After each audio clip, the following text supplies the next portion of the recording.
Itago niyo na lang ako sa pangalang Milandro na taga-Antique ng bansang Pilipinas.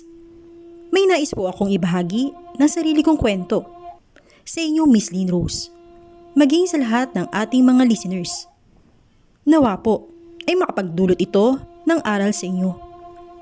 Naniniwala po ba kayo sa poltergeist? Sabi ng ilan, ito raw ay klase ng entity o ghost na nasa higher level na.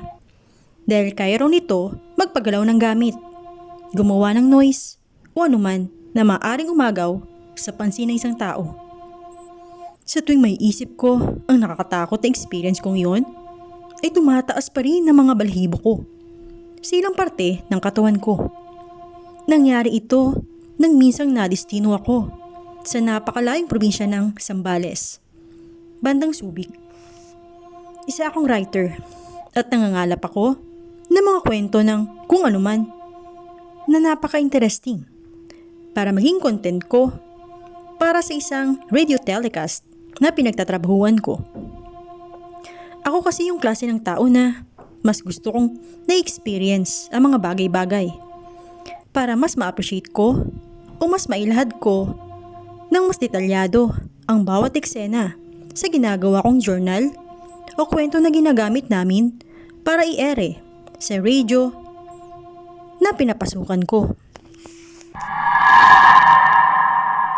Dahil mahilig ako sa challenge at excitement, ay mas pinili ko na lumakad mag-isa para mag-research hanggang sa nakarating nga ako sa probinsya ng Zambales, bandang Subic.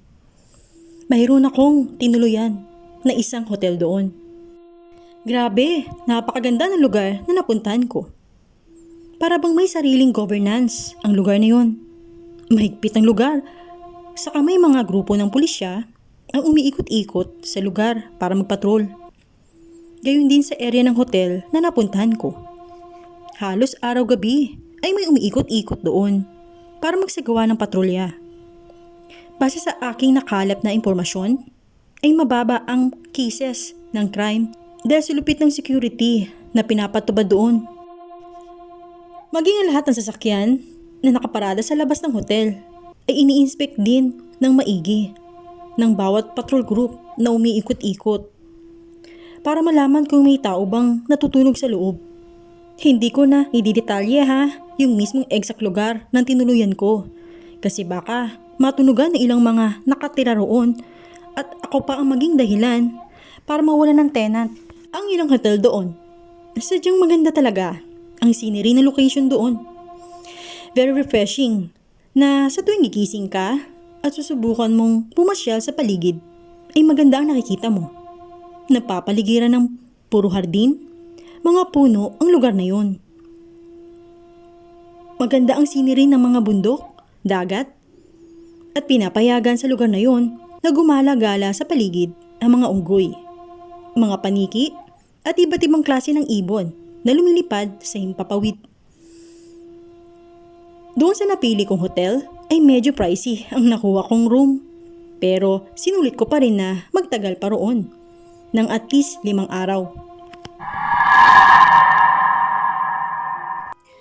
Sa unang pagpunta ko roon, iba ang naging dating sa akin ng kwarto na napuntahan ko. Palagay ko'y renovate lang ang lugar na yon. Napag-alaman ko nga na dati raw itong ginamit na hotel para sa mga sundalong Amerikano na lumalaban ng gera na nandestino sa lugar na yon. Ang sabi pa nga ng ilan ay dati raw iyong hospital pero ipinagbili at yung bumili nito ay isang mayamang negosyante kaya ginawa itong hotel. Sa unang gabi ko roon, ewan ko ba, pero bigla na lang akong nagigising ng alanganin sa oras. Sa pagitan ng oras ng 12:00 hanggang 3:00 ng madaling araw. Ang ilan sa napagising sa akin ay yung mga naririnig ko na kumakaluskos ng mga tsinela sa sahig. Naramdaman ko bigla na para bang may palakad-lakad sa paligid ng higaan ko. Pagkatapos niyon, may pailan-ilan na para bang may nagbubukas ng cabinet, ng tumbler, ng malalaking Tupperware at ingay ng paglagok ng tubig. Maging ang kinukusot na plastic Masyadong maingay ang paligid ko. Gayong ako lang naman ang mag-isa na nakauko pa sa naturang kwarto na yon. Sa tuwing susubukan ko na idilat ang aking mga mata, sa kababangon para ikutin ang ulo ko sa buong paligid ng kwarto na yon, ay nawawala ang mga ingay na nagpagising sa akin. Ang weird pero alam ko na hindi naman ako nananaginip ng mga oras na yun. Biglang tahimik ulit ang paligid, saka ko susubukan ulit na matulog. Sa paglipas pa ng ilang oras, marahil lipas lang ng halos 2 oras, ay mauulit na naman ang mga ingay na naririnig ko.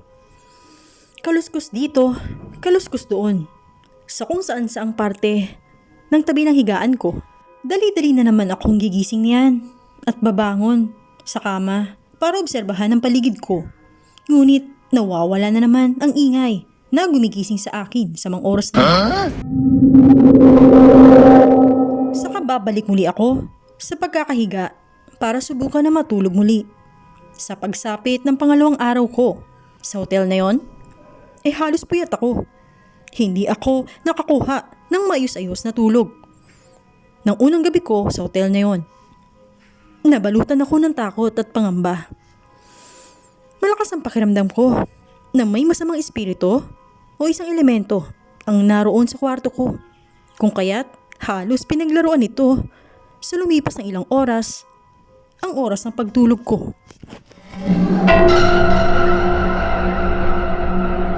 Sa kabila ng naging experience ko na yon, ay hindi ako natakot.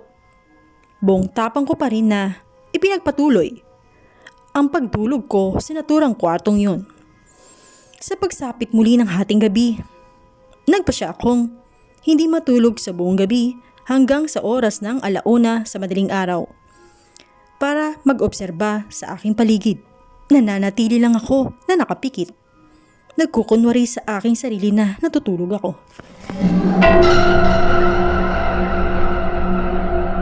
Sa matagal na paghihintay ko ay hindi ko na malaya na nakaidip na pala ako. Bigla akong nagising na bandang 2:00 ng madaling araw. Napansin ko na napakaingay ng nakatira banda sa itaas sa pwesto mismo ng kwarto ko. Para bang mayat maya ang pagtulak sa mabigat na upuan at maraming mga gamit ng anuman ang nalalaglag mismo sa sahig. Sobrang ingay talaga. Para ding may gumugulong na isang malaking bowl na bola sa sahig. Dahil sa pangyayaring iyon, ay magdamaga na naman akong hindi nakatulog. Kinabukasan ay mulagat ang mga mata ko. Halos pumangit na naman ang itsura ko dahil sa laki ng mga eye bags ko. Sa araw niyon ay naging bugnutin ako dahil sa aking kapuyatan. Nagdesisyon ako na magpunta sa admin ng naturang hotel na yon upang sana ay ireklamo ang pasaway ng sinuman ang nakatira sa tapat bandang itaas ng kwarto ko. Pagkarating ko roon, ay agaran akong nagtanong mismo sa counter area.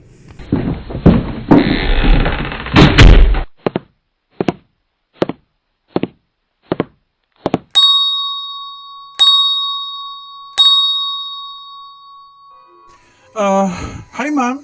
Good morning. Hi sir, good morning din po. Have a good day. What can I do for you po? May irereklamo sana ako na isang customer nyo rin dito sa naturang hotel nyo. What happened po sir? Kasi halos hindi ako nakatulog na maayos sa buong magdamag kanina. Dahil napakaingay ng kwarto sa itaas. Nagsimula ito bandang 2 a.m. until 3:30 a.m. ng umaga. Ano mo palang room number nyo? Room number 103 po. Sige po sir. Ipapavisit na namin sa isa sa mga staff namin ang mismong tapat ng room nyo para i-relay po ang concern nyo sir. Pasensya na po ha sa nangyaring abala sir. Para po makabawi kami, libre na po ang agahan nyo this morning po. Talaga ba? Yes po sir, ipapahatid na lang po namin sa kwarto. Just give us 20 minutes po para i-prepare ang breakfast nyo para ipadala sa kwarto nyo po. Oho! Okay. Nako, maraming salamat po ha.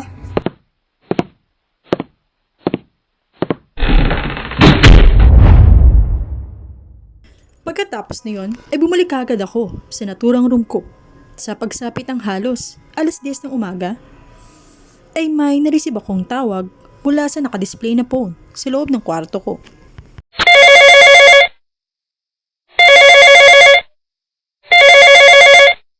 Yes, hello? Hi sir! Sa counter area po ito. Magbibigay lang po sana kami ng feedback with regards sa concern nyo. Okay.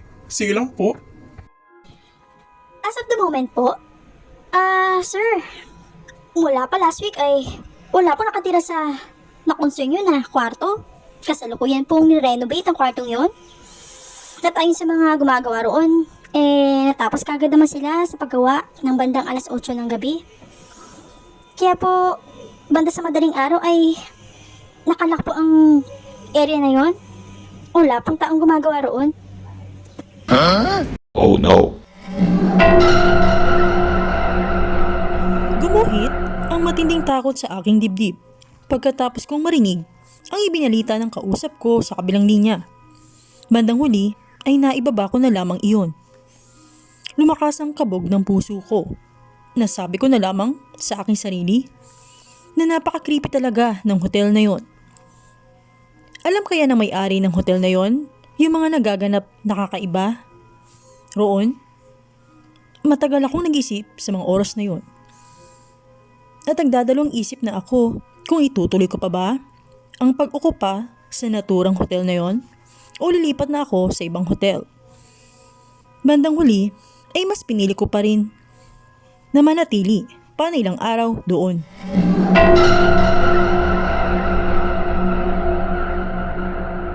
Tila ba, parang mas lalo akong na-excite sa pangyayari. Kasi may scoop na akong masusulat para sa content na gagawin ko. Ilakasan ko na lamang ang loob ko. Habang nananatili pa rin ako sa naturang kwartong yun. Bandang hapon, ay naisipan ko muna na dumalaw sa pinakamalapit na chapel na naroon para magdasal at mag-refill na rin ng holy water. Pagdating ng kinagabihan, para sa pangatlong gabi ko roon, ay mataimtiman akong nagdasal saka nagpaulan ng holy water sa paligid. Gaya ng advice na sinabi sa akin ng pari para kumalma ang buong area sa buong magdamag. Muli akong nag-obserba sa buong magdamag hanggang sa hindi ko na namalayan na nakatulog muli ako. Sa pagsapit ng 1:00 sa madaling araw, ay bigla ulit akong nagising. Naramdaman ko na para bang may presence na nakatayo mula sa paanan ko. Saka unti-unti itong lumalapit sa mismong higaan ko. Lumipas pa ang ilang sandali. Naramdaman ko na para bang unti-unting bumibigat ang pakiramdam ko. Na para bang may sumusubok na humiga mismo sa aking katawan. Ang bigat ng pakiramdam ko. Na para bang hindi ko na magalaw halos ang aking buong katawan. Nipagalaw ng sarili kong mga daliri ay nahirapan pa akong gawin ito. Sinubukan ko ring magsalita pero ang naging dating ay parang umuungo lang ako na lumalabas mula sa aking bibig. Nagpanik ang isip ko. Pinataas ko pa rin ang kalakasan ng aking kalooban. Nagdasal ako na nagdasal hanggang sa nagawa ko na ngang magalaw ang kaliwang daliri ko. Buong lakas ko pinagpatuloy na galawin ang buong katawan ko dahil pakiramdam ko mas lalong bumibigat ang aking pakiramdam. Kalaunan, nagawa ko na ngang buhati ng sarili ko. Dali-dali akong nagwasiwas ng holy water sa aking paligid. Sabay pagbukas ko ng ilaw, sinubukan kong palakasin ang pakiramdam ko. Ang lakas ng presence sa aking paligid na para bang anytime ay naghihintay lamang ito ng pagkakataon para makakita ng weakness sa akin. Bandang huli, hinayaan ko na mag-play lamang ang TV habang nagpapatugtog ito ng gospel songs or Christian songs para i-oppose ang negative energy na naroon sa loob ng kwartong yun. Sa paglipas pa na ilang oras, ay hindi ko na nga namalayan na nakatulog na muli ako ng may kapayapaan. Sa pagbangon ko muli, kinaumagahan, sa pang-apat na pagkakataon ay naging maganda na ang umagang bumungad sa akin.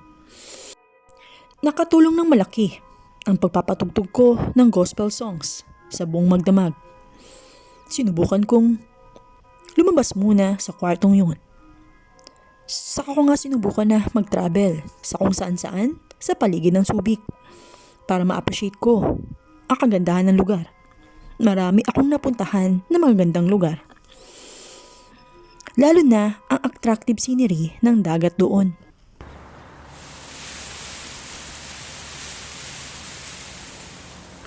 Masyado ko talagang nagamit ang camera ko for photography skills. Na-overcome ko ang buong araw na yun na naging meaningful talaga ang mga nagawa ko para sa aking sarili. Sa pagsapit muli ng pang-apat na gabi ko sa naturang kwartong yun, may mas naging crucial ang aking naranasan. Sa pagdating ng pasado 12:00, ewan ko ba, hindi naman ako namamalikmata sa mga oras na yun. Napansin ko na unti-unti umuusog ang aking tumbler na naipatong ko sa isang lamesa na naroon sa aking harapan.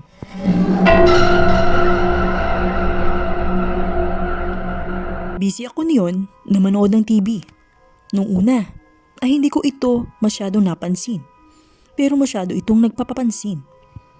Masyado akong nahalina sa panonood ng TV hanggang sa hindi ko na nga napansin na inabot na ako ng 12:00 ng hating gabi. Dahil hindi ko masyado pinapansin ang mga kababalaghan na nagaganap sa aking paligid.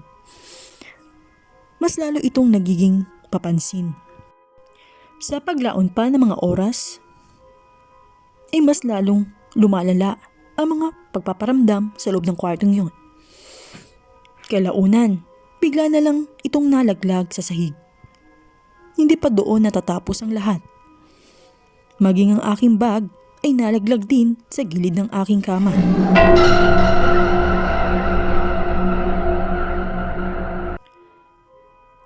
Parang nais ng sinuman ang naroon na gusto ako nitong paalisin sa naturang kwartong yun.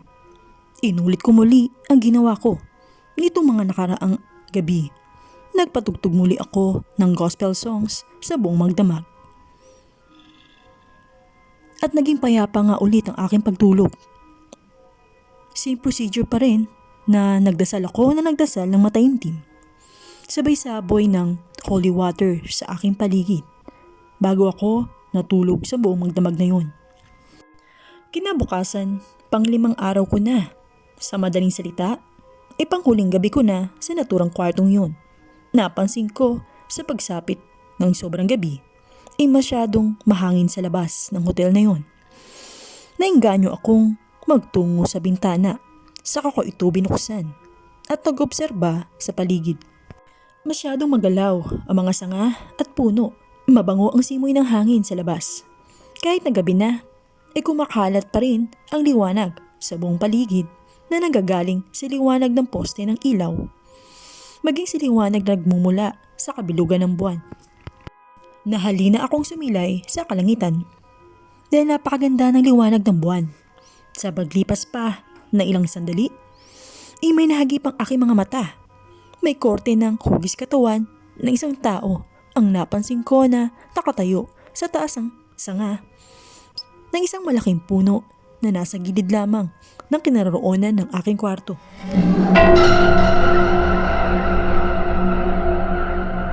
Inayos ko ng maigi yung suot-suot ko na salamin. Nanginig ang buong katawan ko nang tinitigan ko yung maigi. Hindi ito tao. Nag-show up talaga ito sa aking paningin pero segundo lang. Isa itong dark shadow na may matatalas na paningin at namumula ang kanyang mga mata na nakatitig sa akin. Napakatangkad nito. Sobrang laki ng nilalang na yon. Bigla akong natakot ng malala at ako'y nagpanik. Nagblink ako ng ilang beses hanggang sa nawala na ito sa aking paningin. Sa pagkakataong iyon ay nagdesisyon na akong mag-out na sa kwartong yun. Hindi ko na nga tinapos ang buong gabing yun. Nagdesisyon na nga akong bumalik na sa Manila kung saan ako nagtatrabaho. At dito na po nagtatapos ang aking kwento.